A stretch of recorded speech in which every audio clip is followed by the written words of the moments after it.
The classroom floated 300 kilometers above Velros Prime, suspended in the careful orbit of the Galactic Concordance Academy. Through the transparent walls, 47 different species of students could see the blue and green planet below, a neutral world where no wars had ever been fought. It was the perfect place, the administrator said, to teach young minds about peace. Ji-won Kim sat in the back row, her dark eyes fixed on Professor Velthrax as he moved across the front of the room. The Althorian's forearms gestured elegantly while he spoke, his chitinous body reflecting the soft lights of the classroom. His voice carried the musical quality of his species, each word carefully pronounced in perfect galactic common. War, the professor said, is an art that has evolved over millions of years. The civilized species of the Concordance have refined it into something beautiful, something ethical. We fight with honor. We preserve resources. We minimize casualties. When one side reaches 15% losses, they surrender with dignity and tact. Ji-won's fingers pressed against the edge of her desk. Beside her, her cousin Minho shifted in his seat. She could see his jaw tighten, could feel the tension radiating from him. On her other side, her roommate Kyung leaned forward, listening intently to every word the professor spoke. The rules of engagement are clear. Velthrax continued. Military targets only. Civilian populations must be protected. Surrender is always an option. These principles separate us from the primitive species who once waged total war, who threw everything into the fire of conflict without thought or restraint. A Vexillan student in the third row raised his scaled hand. Professor, what about the humans? During the First Contact War, they didn't follow any of these rules. Several students turned to look at the back of the room, where the 4 human students sat. Ji-won kept her expression neutral. She had learned early at the academy that showing emotion only made things worse. Professor Velthrax's compound eyes glittered. Ah, yes. The humans, an excellent example of a species that had not yet evolved beyond barbaric warfare. They refused to surrender even at catastrophic losses. They targeted supply lines without regard for protocols. They used tactics that our military analysts still struggle to understand, not because they were sophisticated, but because they were so fundamentally savage. Laughter rippled through the classroom. Not cruel laughter exactly. More like the sound people make when discussing something unfortunate but far away, something that doesn't really touch them. Kyung's hand shot up. Professor, that's not fair. We were fighting for our survival. Were you? Velthrax tilted his head. Or were you simply refusing to accept a reasonable integration into the Concordance? The Korthari Directorate offered very generous surrender terms. Autonomy in most matters, protection under Concordance law, access to advanced technology. Your species chose violence instead. They gave us 30 days to surrender our entire planet, Kyung said, her voice rising. Our whole world. Everything we'd ever built. 30 standard cycles, the professor corrected gently. That is considerably more time than required by ethical warfare standards. The Korthari followed every protocol. They announced their intentions. They provided terms. They even allowed for negotiation. Your species responded with what can only be called terrorism. Minho's hands were shaking now. Ji-won put her hand on his arm, squeezed once. He had been 12 when the war ended, old enough to remember the occupation of Busan, old enough to have nightmares that still woke him screaming. Can you imagine, a Korthari student spoke up, her voice filled with genuine confusion. Refusing to surrender even when 70% of your military was destroyed? It's incomprehensible. The suffering that could have been avoided if humans had simply accepted the inevitable. My mother died in Seoul, Minho said quietly. Everyone turned to look at him. She was evacuating children from a hospital. The ship was clearly marked as civilian transport. It was destroyed in your ethical blockade.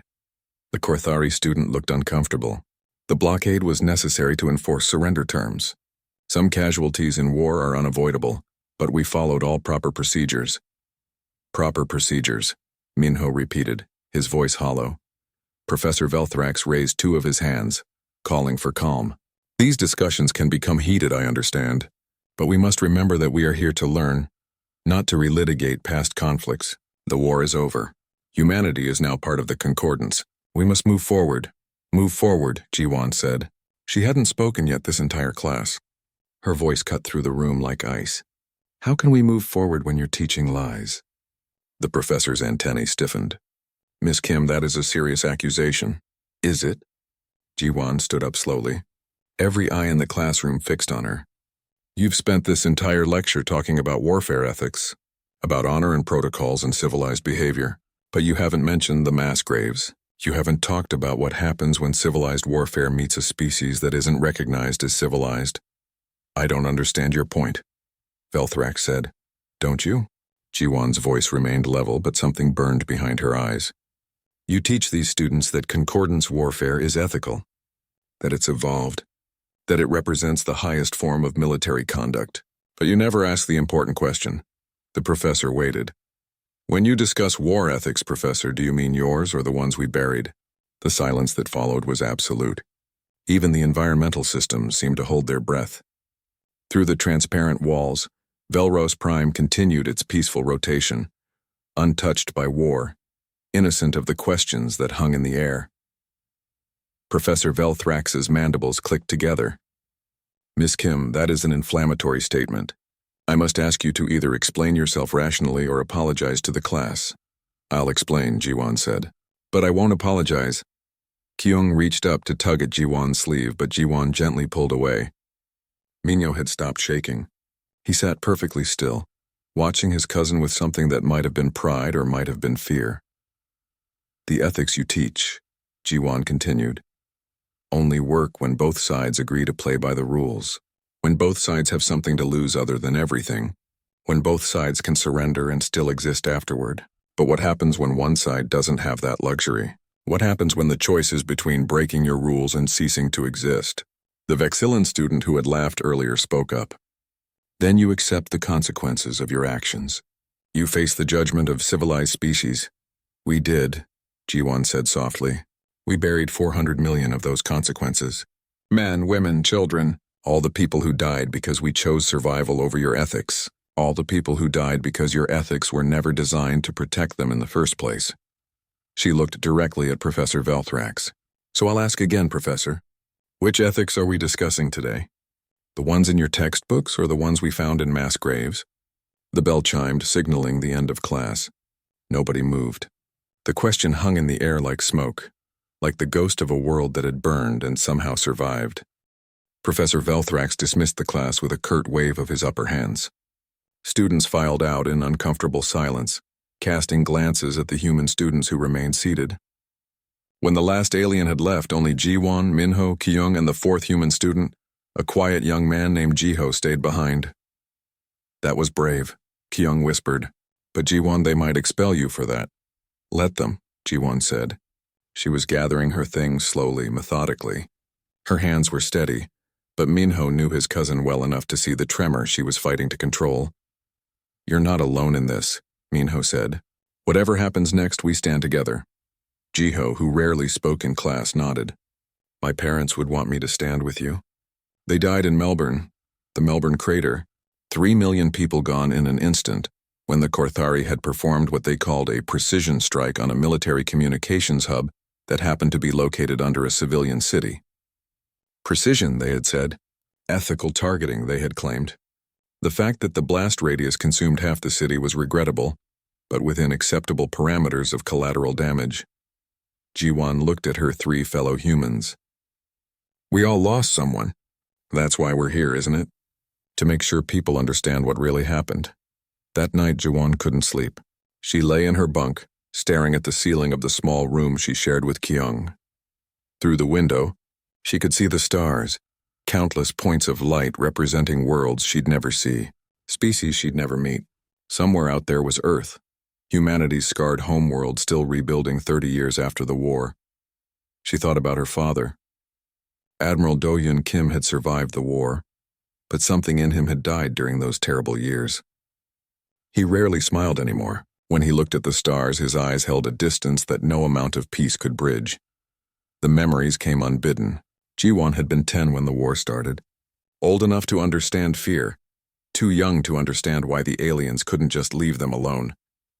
She remembered her mother packing bags in the middle of the night, remembered the sirens wailing across Seoul, remembered the sky lighting up as orbital defense platforms burned. Are you awake? Kyung's voice came from the darkness. Yeah. Do you remember it? The war? Every day. Kyung was quiet for a moment. I was only 3. My parents never talked about it before they died. All I have are the official records, the history files. Sometimes I feel like I'm not really human because I don't carry the memories like you do. You carry other things, Ji-won said. Orphan stations aren't easy places to grow up. No, Kyung agreed. But at least I was safe. At least the war was over. Ji-won wanted to tell her that the war was never really over, that it lived in Minho's nightmares and in the way Ji-ho flinched at loud noises and in the careful, controlled way every human moved through spaces filled with aliens. But Kyung was young enough to hope for a different future, and Ji-won didn't want to take that from her. The next morning, Ji-won was summoned to the dean's office. Dean Thorell, a massive Korthari with deep blue scales, sat behind a desk that seemed too small for his bulk. His eyes, which could see in spectrums humans couldn't perceive, studied her carefully. "Miss Kim," he said, "Professor Velthrax has filed a formal complaint about your conduct in class." "I spoke the truth," Ji-won said. "You disrupted the learning environment. You made inflammatory accusations. You suggested that Concordance warfare protocols are somehow unethical." "I suggested that they didn't apply to us," Ji-won corrected. "There's a difference." Dean Thorell's tail, which had been still, began to twitch. A sign of agitation in Korthari.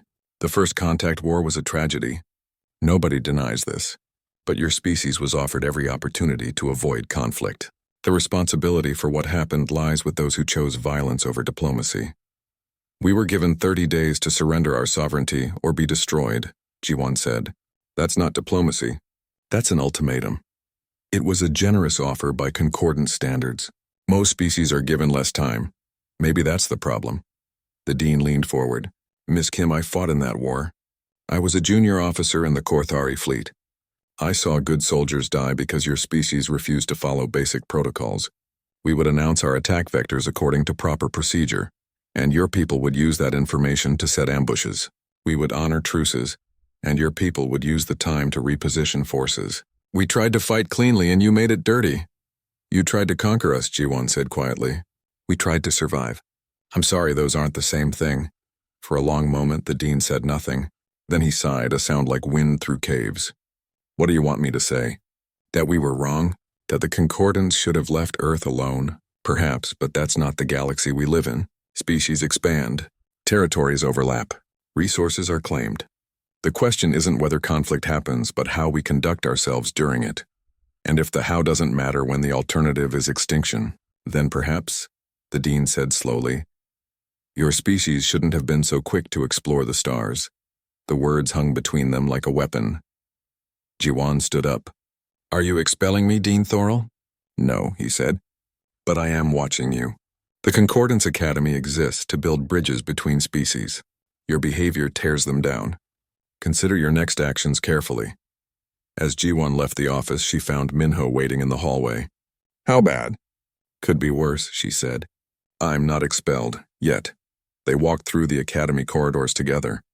Around them, students of dozens of species moved between classes, laughing and talking in a mixture of languages and gesture systems. This place was meant to represent the future, a galaxy where old conflicts were forgotten and new generations grew up without war. But Ji-won could see the way alien students moved away when she and Minho approached. She could feel the weight of their stares, the whispers that followed in their wake. To these students, humans were a curiosity at best, a cautionary tale at worst. The species that fought too hard, that refused to surrender, that won by being willing to lose everything. "Do you think it was worth it?" Minho asked suddenly. "Everything we lost. Everyone who died. Was it worth it to stay independent?" Ji-won thought about the question. She thought about the 400 million graves. She thought about her father's haunted eyes. She thought about Minho's mother, Yoonji, who she'd never met but who Minho still dreamed about on bad nights. "Ask me again," she said, "when I'm not standing on a station built by the people who tried to destroy us." Fair enough. They reached the memorial garden, a small alcove maintained by the human students. It wasn't much, just a few plants from Earth and a simple plaque listing numbers. 400 million dead, 7 billion survived. The ratio of victory. Ji-ho was already there, tending to the plants with careful attention. He looked up when they entered. "Dean called you in?" "Yeah. What did he say?" "That we should have stayed home." Jiho's laugh was bitter. Right, stay home, stay primitive, stay safe. Never mind that they would have come eventually anyway. Never mind that being discovered weak is worse than being discovered strong. Is that what we are now? Kyung appeared behind them, her arms full of books. Strong? We're survivors, Minho said. Whether that makes us strong or just stubborn, I don't know. Jiwon looked at the three other humans, the only people in this academy who truly understood what she carried. Tomorrow I'm going to answer Professor Velthrax properly. I'm going to explain exactly what I meant. Anyone who wants to stand with me is welcome. Anyone who wants to stay out of it, I understand. We stand together, Minho said immediately. Always, Jiho agreed. Kyung hesitated, then nodded. I don't remember the war, but I remember being alone. I remember the orphan station. I remember learning that my parents died defending something they thought was worth dying for. If you're going to honor that, then yes, I'll stand with you. In the garden, surrounded by plants from a world that had burned and regrown, 4 humans made a silent pact. They would tell the truth even if it cost them everything. They would speak for the dead even if the living didn't want to listen. Outside, the stars turned indifferent and cold. The classroom was fuller than usual the next day. Word had spread about the confrontation, and students from other sections had found excuses to attend Professor Velthrax's ethics seminar. Even some faculty members stood along the back wall, their expressions ranging from curious to concerned. Jiwon sat in her usual seat, her hands folded calmly on her desk.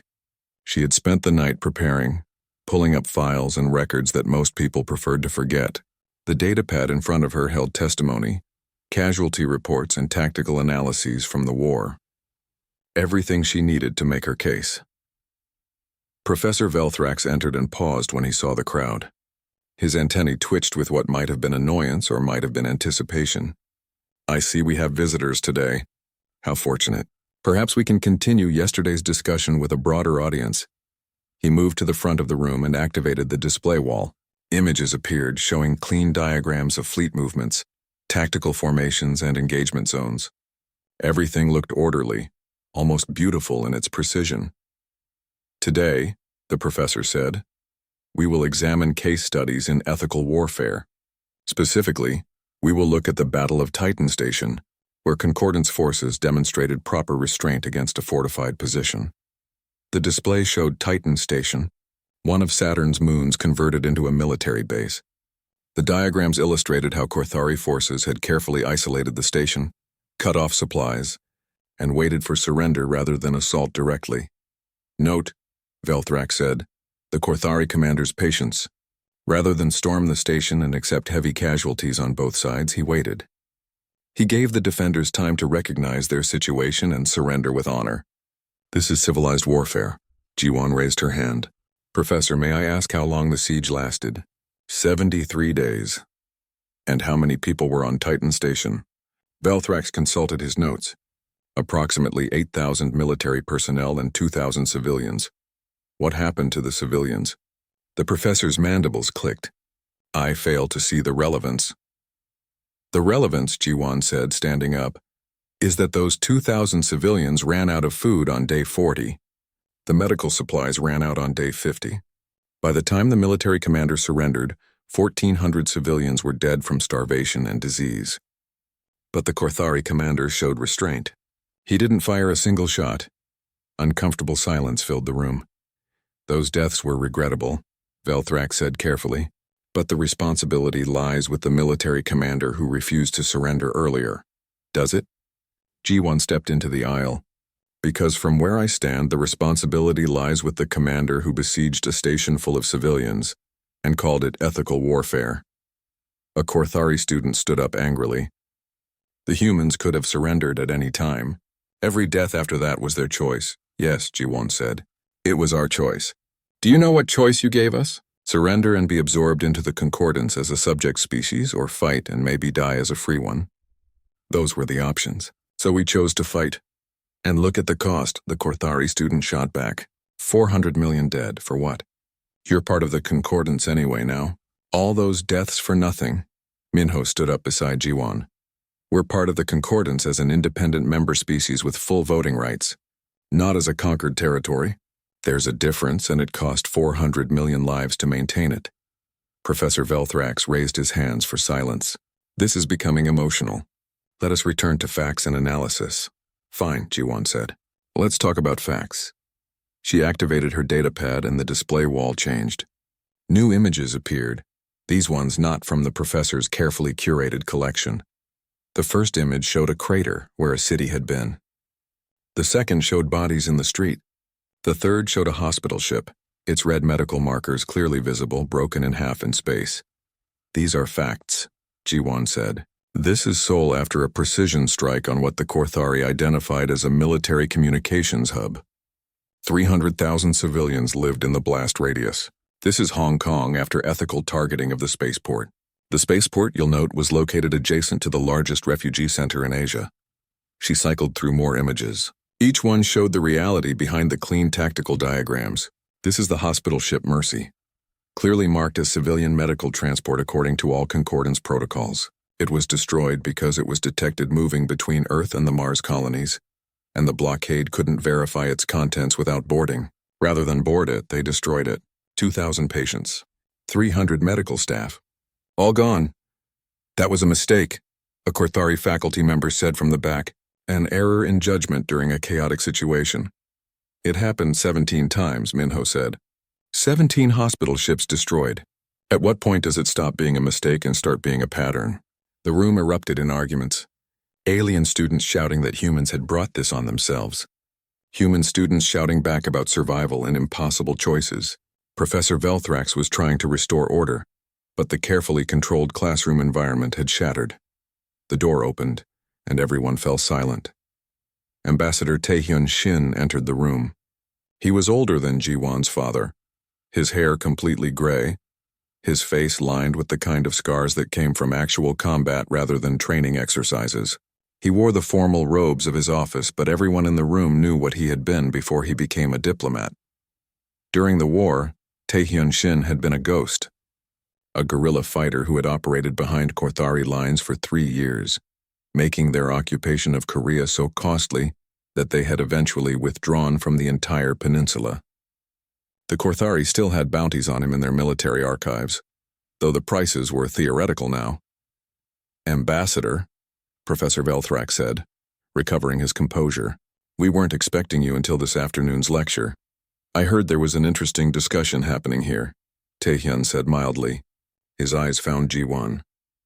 Miss Kim, your father sends his regards. Thank you, Ambassador. Taehyun moved to the front of the room. He didn't ask permission, simply took the position as if it belonged to him. Perhaps it did. I was asked to give a lecture this afternoon about human integration into the concordance, but I think perhaps this discussion is more important. Professor, may I? Velthrax could hardly refuse. He stepped aside. I want to tell you about Seoul, Taehyun said. About the underground. The Korthari held the city for 3 years. 3 years of what they called enlightened occupation. They followed every protocol. They established civilian governance. They provided food rations. They built schools where they taught Galactic Common and Concordance history. On paper, it looked humane. He paused, his eyes distant. In reality, anyone who resisted in any way was classified as a combatant. Not arrested. Not tried. Simply reclassified, which made killing them legal under Concordance military law. A teenager spray-painting anti-occupation slogans. Combatant. A teacher refusing to use approved curriculum. Combatant. A mother hiding her children from forced relocation. Combatant. The room was completely silent now. We found the mass graves after liberation, Taehyun continued. 60,000 bodies in Seoul alone. All of them civilians. All of them legally killed according to Concordance warfare ethics. The Korthari kept meticulous records, every death properly documented and justified. He looked directly at Dean Thorell, who stood in the doorway. You were there, Dean. You know I'm not lying. The Korthari Dean said nothing. So when Miss Kim asks about ethics, Taehyun said, she's not being inflammatory. She's asking a real question. Your ethics are built on assumptions that didn't apply to us. You assumed we could surrender and survive. You assumed we'd prefer peaceful subjugation to violent resistance. You assumed your rules were universal rather than particular to species that had the luxury of losing. We gave you every opportunity, a Korthari student said. Every chance to avoid bloodshed. You gave us every opportunity to submit. Taehyun corrected. That's not the same thing. And when we refused, you discovered that your ethical warfare wasn't designed for an enemy that would rather burn than bend. He turned to Professor Velthrax. You teach that concordance warfare represents evolution, Professor. But evolution toward what? Toward a system where the strong can conquer the weak while maintaining a veneer of civilization? Where you can destroy a species and call it ethical because you followed proper procedures. That's not fair, Velthrax protested. Fairness, Taehyun said softly, is something we buried 400 million times over. He walked back toward the door, then paused. Continue your lecture, Professor. Teach these students about ethical warfare, but maybe add a footnote about the species who survived your ethics by refusing to recognize them. After he left, nobody spoke for a long time. The images Jiwon had displayed still showed on the wall, silent testimony to the gap between theory and practice. Finally, Professor Velthrax cleared his throat. Class dismissed. We will continue this discussion another time. But everyone knew that the discussion had already been finished. The question had been asked and answered. Ethics meant nothing if you were dead to practice them. The controversy spread like fire through dry grass. Within hours, recordings of the classroom exchange appeared on information networks across the academy. By the next morning, news feeds on dozens of concordants. Worlds were discussing the human students who had challenged the accepted narrative of the first contact. War Jiwon woke to find her. Message inbox flooded with thousands of communications. Some were supportive, mostly from other humans scattered across the colonies. Others were threatening, from species who saw her questions as an attack on the concordance itself. She deleted them all without reading and got ready for class. The academy administration called an emergency meeting. Jiwon, Minho Kyung, and Jiho sat on one side of a long table. Across from them sat Dean Thorell, Professor Velthrax, and 3 other senior faculty members representing different concordant species. This has become a problem, Dean Thorell said without preamble. The media attention is disrupting the Academy's mission. We need to contain this situation. Contain, Jiwon repeated. You mean silence? I mean restore order, the Dean said. Miss Kim, you have made your point. You have expressed your perspective. Now it's time to move forward and allow the academic environment to return to normal. Normal, Minho said. Where we sit quietly while our professors teach lies about our history. Not lies, Professor Velthrax interjected. Different perspectives on complex events. The concordance view of the war is valid. So is the human view. Both can coexist, can they? Kyung asked. She had been quiet until now, but her voice carried unexpected steel. Because it seems like we're supposed to accept your view as fact while ours is just an opinion. One of the other faculty members, a Vexelan administrator named Rethix, leaned forward. What exactly do you want? An apology? Reparations? The war is over. The treaty was signed. We cannot change the past. We want the truth, Jiho said. It was perhaps the longest sentence he had spoken in an official setting. We want people to understand what really happened, not the sanitized version in your textbooks. The textbooks are accurate, Rethix insisted. Are they? Jiwon pulled out her datapad. Let me read you something from the official Concordance history curriculum. Quote, the First Contact War resulted from humanity's refusal to accept peaceful integration into galactic civilization. Despite generous surrender terms and minimal military action, human forces employed barbaric tactics that prolonged the conflict unnecessarily, resulting in tragic but avoidable casualties. She looked up. That's what you teach. But here's what actually happened. The Korthari invaded human space without warning. They issued an ultimatum giving humanity 30 days to surrender complete sovereignty. When we refused, they blockaded Earth and began systematic strikes on our infrastructure. We fought back with every weapon and tactic we had because the alternative was extinction as an independent species.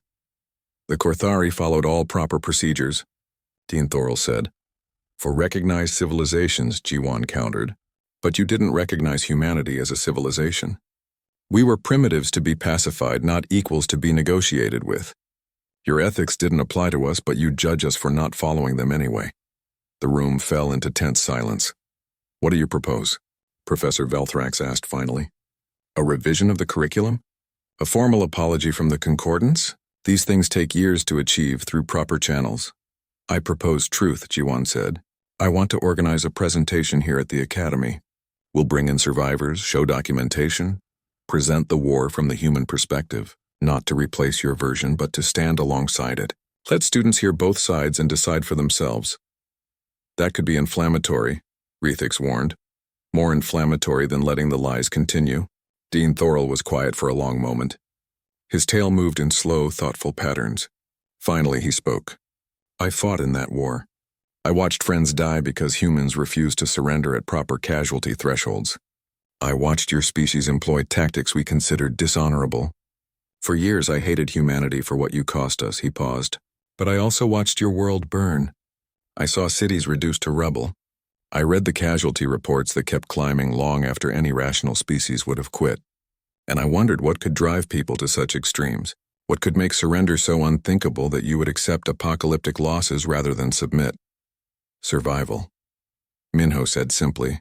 We weren't fighting for honor or resources or territory. We were fighting to exist as ourselves rather than as your subjects. The dean nodded slowly. I am beginning to understand that, which is why I will allow your presentation. One evening in the main auditorium.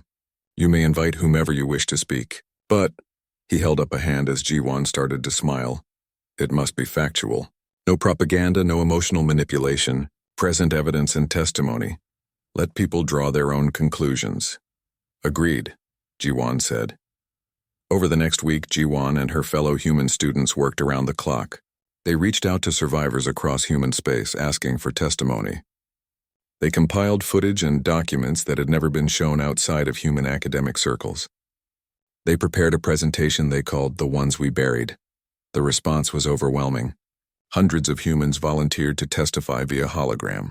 Veterans, civilians, children who had grown up in the war, parents who had lost children, each had a story, a piece of the larger truth that official histories had glossed over. The night before the presentation, Ji-Won's grandmother called. Hana Song was 80 years old now, her face deeply lined, her hands twisted with arthritis. But her eyes were sharp and clear. I heard what you're doing, Hana said. I want to help.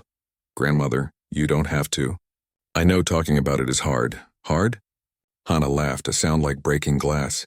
Child, I've lived with it every day for 30 years. Talking about it can't be harder than carrying it silently. What happened to you? Ji-Won asked softly. I survived, Hana said. That's what happened. I survived 3 years in occupied Seoul. I watched them take my neighbors for reclassification. I watched them burn the library because it contained unapproved books. I watched them teach children that resistance was barbaric and submission was civilized. Her hands trembled on the screen. And I watched the underground fight back. Your grandfather was part of that. They didn't have fancy weapons or ethical guidelines. They had whatever they could steal or build, and they used it however they could. Because we understood something the Korthari didn't. What was that? That there are worse things than dying, living as someone else's subjects. Watching your culture erased, your history rewritten, your children raised to serve someone else's empire. That was worse than death. So we fought and we died and eventually we won. Not because we were more civilized, but because we were willing to be less civilized than they were. Will you testify? Ji-Won asked. Will you tell people this? Hana was quiet for a moment. Then she nodded. Yes. Someone needs to speak for the ones who didn't survive to speak for themselves. The auditorium was packed on the night of the presentation. Every seat filled, aliens of dozens of species crowded together. News crews positioned cameras at strategic points. Outside the academy, billions watched on live feeds. Ji-Won stood at the podium looking out at the sea of faces. Beside the stage, holographic projectors were ready to bring in the testimonies they had gathered. Thank you for coming, she said. Tonight we're going to talk about war. Not the clean, theoretical war you learn about in classes, but the real thing. The ugly thing. The thing that happens when ethics meet survival and survival wins. The lights dimmed. The presentation began. They showed footage of Earth before the war. Cities glittering with lights, forests untouched, oceans clean. They showed the same places after. Craters, ruins, wastelands. They brought in survivors. A doctor who had worked in a hospital ship that was destroyed. A soldier who had fought in the Battle of Luna Station. A teacher who had hidden students from Korthari reclassification teams. And they brought in Hana Song. She sat in her home on Earth, the camera showing her clearly. Behind her through the window you could see the rebuilt skyline of Seoul. But the scars were still there if you knew where to look. My name is Hana Song, she said. 30 years ago, I was 47 years old, living in Seoul with my family. Then the Korthari came and everything changed. For 20 minutes, she spoke. She described the occupation in simple, devastating detail. The daily humiliations, the constant fear, the slow erosion of hope. She spoke about the mass graves discovered after liberation, about friends who had disappeared for the crime of teaching Korean history to children. They followed their rules, Hana said. Every death properly documented. Every destruction legally justified. They were very ethical about erasing us. When the presentation ended, the auditorium was silent. Not the uncomfortable silence of the classroom, but something deeper. The silence of people confronting truths they had never considered. Ji-won returned to the podium. These are the ones we buried. Not numbers in a report, but people. 400 million people who died because we chose survival over submission. We're not asking for your approval of how we fought. We're asking you to understand why we fought that way. She looked out at the crowd. So I'll ask one more time. When you talk about war ethics, do you mean the ethics that actually protected people? The aftermath of the presentation rippled outward like waves from a stone dropped in still water. For 3 days, the academy was in chaos. Students argued in hallways and common areas. Some alien students sought out human classmates to apologize, to understand, to simply acknowledge what they had never considered before. Others doubled down, insisting that humanity's survival didn't justify their methods. On the 4th day, the Concordance Council called an emergency session. The presentation had been broadcast across their territory, seen by billions. Questions were being asked on worlds that had never questioned concordance warfare doctrine before. If the ethics could fail humanity, could they fail others? Ji-won sat in her room monitoring the news feeds. Kyung was at her desk, trying to focus on homework but mostly watching Ji-won. Minho and Jiho were in the common area, dealing with the constant stream of students who wanted to talk. Do you think we changed anything? Kyung asked. I don't know, Ji-won admitted. Maybe, maybe not. But at least now people know the truth. A message notification appeared on her screen. Ambassador Taehyun Shin, requesting a private meeting. Ji-won accepted immediately. The ambassador's hologram appeared in her room, life-sized and detailed. He looked tired but satisfied. Miss Kim, you've caused quite a stir. I'm sorry if I've made problems for the embassy. Problems? Taehyun laughed. Child, you've done more for human standing in the concordance in 1 week than my entire department has done in 5 years. Don't apologize for telling the truth. What happens now? Now comes the difficult part, Taehyun said. The Concordance Council is debating whether to issue a formal statement. Some members want to condemn your presentation as inflammatory propaganda. Others want to acknowledge the points you raised. It's going to be messy. Will they change the curriculum? Eventually, perhaps. These things take time, but you've planted a seed of doubt, and that's more dangerous to their worldview than any military threat ever was. A second notification appeared. Dean Thorell requesting that Ji-won come to his office immediately. She glanced at Taehyun, who nodded. Go. Face whatever comes next. You've already done the hard part. The dean's office was different this time. Instead of sitting behind his desk in a position of authority, Thorell stood by the window looking out at the stars. He gestured for Ji-won to join him. Do you see that star? He pointed to a particular point of light. That's Korthar, my homeworld. Beautiful planet. Crystal seas, floating cities, mountains that reach into the clouds. We've been civilized for 50,000 years. We've fought hundreds of wars and we've won most of them. He turned to face her. But we never fought anyone like humans before. Species who lost and kept fighting. Species who accepted catastrophic casualties and still wouldn't surrender. It terrified us. Good, Ji-won said quietly. Yes, Thorell agreed. Good, because terror is honest. It's real. It's better than the comfortable superiority we felt before. The certainty that our way was the only way. He moved back to his desk and activated a holographic display. Documents appeared, official concordance records. I've been reviewing the war files. All of them. Not just the sanitized versions we use for teaching. Do you know what I found? Ji-won shook her head. 57 formal complaints filed by Korthari commanders about human tactics. 57 instances where we claimed humans had violated the ethics of warfare. And do you know how many times humans had been informed of those ethics before the war started? 0, Ji-won guessed. 0, Thorell confirmed. We expected you to follow rules we never taught you. to respect protocols you'd never heard of, to surrender according to standards from cultures you'd never met. And when you didn't, we called you barbaric. He closed the files. I was wrong, Miss Kim. Not about everything, but about enough that it matters. Your presentation showed me that. The testimonies, the footage, the raw numbers. You weren't barbaric. You were desperate. And desperation looks like barbarism to those who've never experienced it. What are you saying, Dean? I'm saying that I'm recommending to the Council that Concordance Warfare Ethics curriculum be revised. Not eliminated, but supplemented. Students should understand that these ethics only work when both sides agree to them. When both sides have alternatives to extinction, they should understand what happens when you apply civilized rules to uncivilized situations. Ji-won felt something loosen in her chest, a tension she hadn't realized she was carrying. Thank you. Don't thank me yet, Thoril said. The Council might reject my recommendation, and even if they accept it, changing minds across the Concordance will take generations. Your fight isn't over. I know. That evening, Professor Velthrax called a special session of his ethics class. Every student attended, along with dozens of observers. The professor looked different somehow, less certain of himself. I have been teaching warfare ethics for 20 years, he began. I believed I understood the subject thoroughly. I was wrong. Murmurs rippled through the audience. Miss Kim's presentation showed me gaps in my understanding. Not errors precisely, but blind spots. I was teaching ethics from the perspective of species who had the luxury of following them. I never considered what happens when that luxury doesn't exist. He pulled up his lesson plan on the display. Starting next term, this class will include a new section, the ethics of survival. We will examine conflicts where standard concordance protocols failed or were inapplicable. We will hear from species who fought under different assumptions than our own, and we will ask uncomfortable questions about whether our ethics are truly universal or merely comfortable for those who win.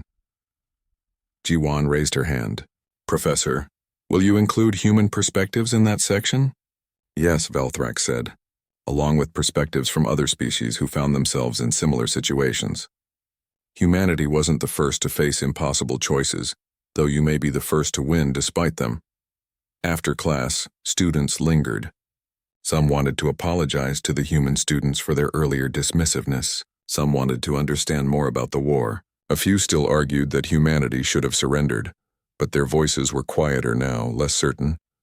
Kyung stood next to Ji-won, watching the interactions with wonder. We did it. We actually changed something. Maybe, Ji-won said. Or maybe we just started the conversation. Real change takes longer than one presentation. Minho joined them, Ji-ho trailing behind. The embassy called. They want us to testify before a concordance subcommittee. They're investigating wartime conduct on both sides. Both sides, Ji-ho repeated. That's something at least. Acknowledgement that there were two sides with different perspectives. They walked together to the memorial garden. More plants had been added since Ji-won's first challenge to Professor Velthrax. Other human students, inspired by what had happened, had contributed. The garden was growing, becoming a proper memorial rather than just a reminder of loss. An unexpected visitor waited there. Counselor Drethak, the Korthari official who had attended Ambassador Shin's lecture. He stood before the memorial plaque reading the numbers silently. 400 million, he said without turning. I knew the number, of course. I reviewed the casualty reports. But seeing it here in a garden where you come to remember them makes it real in a way reports never did. They were real, Minho said, his voice hard. Yes, Drethak agreed. He finally turned to face them. I was a ship commander during the war. I followed every protocol, every ethical guideline. I thought I was fighting properly, honorably. But I never asked whether my honor meant anything to the people I was bombing. He gestured to the garden. May I ask a question? Go ahead, Ji-won said. Do you hate us? Not in an abstract way, but personally. Do you look at Korthari students and faculty and hate us for what we did to your world? The question hung in the air. It was the most honest thing any concordance official had asked them. Sometimes, Ji-won admitted, when I remember my father's nightmares. When I see Minho wake up screaming. When I think about everyone we lost. Yes, sometimes I hate you. That's fair, Drethak said. But most of the time, Ji-won continued, I just feel tired. Tired of carrying it. Tired of being angry. Tired of watching people debate whether our survival was ethical while we're still counting the cost of it. What would help? Drethak asked. What could we do that would matter? Remember, Kyung said. She stepped forward. This young woman who barely remembered the war but carried its weight anyway. Remember that your ethics failed us. Remember that your civilized warfare killed 400 million people. Remember that winning by the rules doesn't make you right if the rules themselves are wrong. Drethak nodded slowly. I will try. I cannot speak for the Concordance, but I can speak for myself. What happened to humanity was not ethical, regardless of what protocols were followed, and I am sorry for my part in it. It wasn't enough. Apologies never are when measured against mass graves. But it was something. A beginning. After Drethak left, the 4 human students sat together in the garden surrounded by plants from a world that had burned and rebuilt. Do you think it will change? Kyung asked. The Concordance, I mean. Will they really understand? Some will, Chiwon said. Some won't. Most will probably fall somewhere in between, understanding it intellectually but not emotionally. That's how people are. Is that enough?